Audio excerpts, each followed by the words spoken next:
लापता बताया जा रहा है। रूस से तुर्की जाते हुए लापता हुआ अंकित। परिजनों ने सरकार से लगाई है मदद की गुहार। पत्नी को वीडियो भेजकर हत्या की आशंका अंकित ने जताई थी और अब लापता बताया जा रहा है। बड़ी खबर आपको देहरादून से बता रहे, जहां तुर्की में काम करने गया एक शख्स लापता हो गया है। जानकारी के मुताबिक रूस से तुर्की जाते समय लापता हुआ अंकित और परिजनों ने सरकार से मदद की गुहार लगाई है। बताते चले कि अंकित ने पहले अपनी वाइफ को वीडियो भेजा था जिसमें हत्या की आशंका उसने जताई थी। रोजगार के लिए विदेश गए अंकित सकलानी की देश वापसी होगी या नहीं होगी, ये एक बड़ा रहस्यमयी सवाल खड़ा हो गया है। मैं उनके परिवार के साथ हूं और जिस तरह से उनकी जो एक पूरी दुखद स्टोरी सामने आ रही है वो वाकई दिल दहलाने वाली है। और केंद्र और राज्य सरकार अगर यदि इसमें आगे आकर के कोई रिस्पॉन्ड नहीं करती है तो ये मामला बहुत ही मुश्किल में फंस सकता है। मेरे साथ उनकी पत्नी है और उन्हीं से बात करते हैं कि वो कब गए थे, क्या हुआ था, किस रोजगार के लिए गए थे और कब उनकी लास्ट बात हुई। ये जो हस्बैंड थे जब वहां गए, कब गए थे और इस बीच में क्या क्या घटनाक्रम हुआ, एक बार आप। जी, मेरे हस्बैंड ने इस शिप में जो है 1 दिसंबर को ज्वाइन किया था। अभी ज्वाइन किए उन्हें ज्यादा दिन नहीं हुए थे। 8 to 10 डेज तक सब कुछ नॉर्मल था। 10 डेज तक उनके जो मैसेजेस थे वो सब नॉर्मल थे कि शिप यहाँ जा रहा है, ऐसा यहाँ टेम्परेचर है, इस तरह की बातचीत थी। कोई ऐसे मतलब वरीड करने वाला कोई ऐसा मैसेज नहीं था। लेकिन 10 दिसंबर के बाद 11 दिसंबर को मेरे को एक मैसेज रिसीव होता है मेरे हस्बैंड का, जिसमें वो कहते हैं कि अगर मुझे शिप में कुछ भी होता है तो उसके लिए शिप वाले रिस्पॉन्सिबल होंगे। समझ लेना शिप वालों ने मेरे साथ कुछ कर दिया है।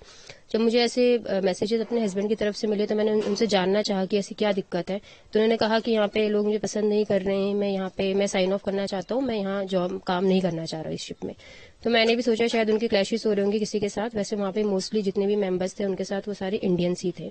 तो बल्कि उन्होंने ही मुझे अपनी जो एल्विस शिप मैनेजमेंट कंपनी है उसके जो रिक्रूटमेंट जो भी मेंबर्स थे, 2 मेंबर्स जिन्होंने इन्हें रिक्रूट किया होगा, उनका नंबर मुझे दिया और मुझे बोला कि आप मेरे बिहाफ में इनसे बात करो कि मुझे साइन ऑफ करना है।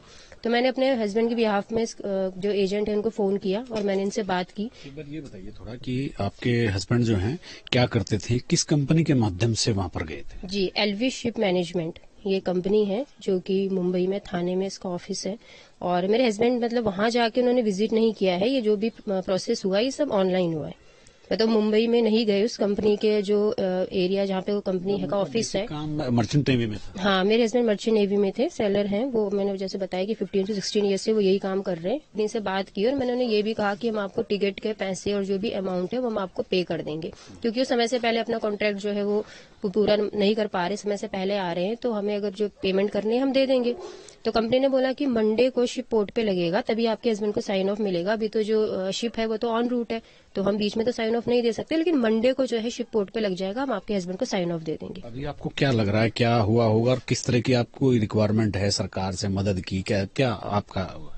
गवर्नमेंट से यही है कि जो भी है रियलिटी उसको हमारे सामने लाया जाए, क्योंकि देखिए अभी हमें कुछ पता नहीं है कि जो पर्सन है वो किस सिचुएशन में हो सकता है कि वो सही हो, है ना। तो अगर जो भी हायर अथॉरिटी है अगर वो अभी फटाफट को डिसीजन ले, कुछ इसके लिए एक्शन ले, तो शायद जो पर्सन है वो है ना सही से रेस्क्यू किए जा सके। गवर्नमेंट जितना डिले करेगी उतना फिर उनकी लाइफ के लिए भी डेंजर है, क्योंकि हम तो उनको मिसिंग मान रहे हैं हमारे लिए वो, क्योंकि अभी तक कंपनी ने हमें कुछ ऐसा दिया नहीं है, कोई प्रूफ हमारे पास नहीं है, कुछ नहीं है, तो हमारे लिए तो वो अभी मिसिंग है। हर मैसेज में ये कह रहे हैं कि मैं घर आना चाह रहा हूँ, घर आना चाह रहा हूँ। तो इसका मतलब या तो कंपनी उन्होंने प्रेशराइज कर रही थी या कुछ ना कुछ ऐसा वहां पे हो रहा था कि वो वहां रहना ही नहीं चाह रहे थे। तो जो पर्सन घर आना चाहेगा वो जब क्यों करेगा जब शिप पोर्ट पे लग रहा है। तो हमारे साथ उनके फादर साहब भी हैं, उनसे भी बातचीत करते हैं। तो आपने यहाँ किन किन लोगों से बातचीत की है, कोई मदद कहीं से मिली कि नहीं मिली। जी, बेटे को ज्यादा जानकारी है, पर ऐसा है मेरे बेटे को बहुत टॉर्चर किया गया है। वीडियो से अनुसार बताया गया बहुत ज्यादा मदद है।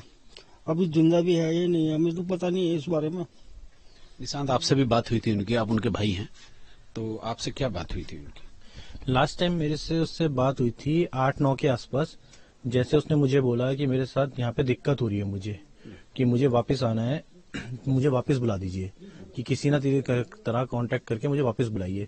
तो वापस बुलाने का रीजन ये भी था, मतलब उससे कांटेक्ट, मतलब शिप में उससे नेटवर्क इशू है तो कांटेक्ट हो नहीं पा रहा था कंपनी एजेंटों से किसी से, तो उन्होंने वापस बुलाने के लिए बोला। तो वापस बुलाने के लिए उसकी वाइफ ने कांटेक्ट किया है कि ऐसे ऐसे करके कि दिक्कत हो रही है, उसको वापस बुलाई। तो कंपनी से जो रिस्पांस आता है कि हम वापस कैसे बुला लें उसको, हमने जैसे हमें खबर मिली है 18 तारीख को, तो हम 18 तारीख को तो शाम को हमें 5:30 बजे खबर मिली है। तो 19 तारीख को हमने मुख्यमंत्री जी के आवास में जाके मुख्यमंत्री जी को लेटर दिया है। मुख्यमंत्री जी मिले नहीं, फिर हम विधानसभा आए, विधानसभा पूरा शाम को पूरा हमारा दिन वैसे ही रहा।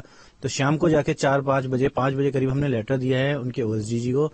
तो उस लेटर के हिसाब से तो अभी तक मुझे लग नहीं रहा है कि कोई कार्रवाई हुई है इसमें। अपने सहयोगी कैमरामैन सोनी कुमार के साथ न्यूज स्ट्रीट के लिए देहरादून से अजीत सिंह राठी।